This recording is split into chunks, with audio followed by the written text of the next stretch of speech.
கர்த்தருக்குள் அன்பான தேவ பிள்ளைகளே, ஆண்டவரும் இரட்சகரும் ஆகிய இயேசு கிறிஸ்துவின் நாமத்தினால் உங்களுக்கு என் அன்பின் வாழ்த்துதலை தெரிவிக்கிறேன்.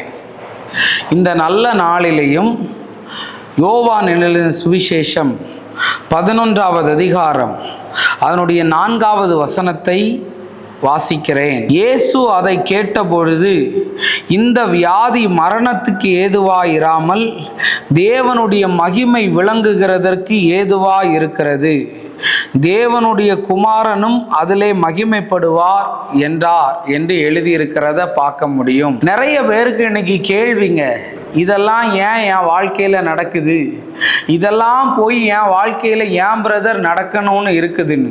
தேவ பிள்ளைகளே, நீ உங்களுடைய கண்களை திறக்கும்படி ஒரு சத்தியத்தை சொல்லுகிறேன்.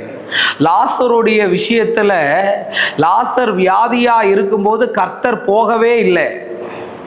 மரியாளும் மார்த்தாளும் ஆண்டவரை பார்த்து ஒரே கேள்வியை 2 பேர் கேட்குறாங்க, நீங்க என் கூட இருந்திருந்தீங்கன்னா சகோதரன் மரித்திருக்க மாட்டான் அப்படின்னு. ஏன் இதெல்லாம் சம்பவிச்சது தெரியுமா? ஆண்டவர் முன்னாடியே ஆன்சர் சொல்லிட்டாரு, இது மரணத்துக்கு ஏதுவாய் மாறாமல் தேவ நாம மகிமைக்காக மாறப்போகுதுன்னு.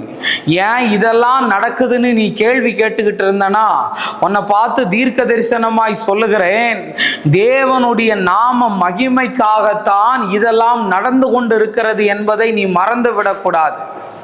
ஓ, ஏன் பிரதர் எனக்கு ஆண்டவர் இதை செய்ய மாட்டுக்காரு, ஏன் பிரதர் ஆண்டவர் அதை எனக்கு செய்ய மாட்டுக்காருன்னு நீ புலம்பிக் கொண்டு இருக்கிறாய். இன்னைக்கு நான் உங்ககிட்ட சொல்ல வரேன், ஆண்டவர் தாமதம் பண்ணுகிற ஒவ்வொரு நாளும், ஆண்டவர் லேட்டாக்குற ஒவ்வொரு நாளும் ஒன்றே ஒன்று புரிஞ்சுக்கோ, தேவனுடைய நாமம் மகிமைப்பட போகுது என்று அர்த்தம்.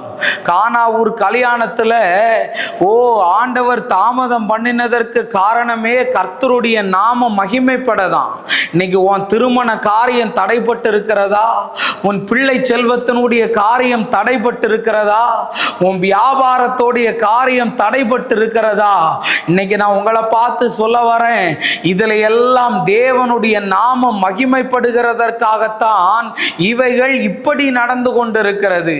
இதை நீ புரிந்து கொள்ளாமல், ஏன் பிரதர் இதெல்லாம் நடக்குது, ஏன் பிரதர் அதெல்லாம் நடக்குது, எனக்கு போயா இப்படியெல்லாம் நடக்கணும்னு புலம்புகிறாய் அல்லவா?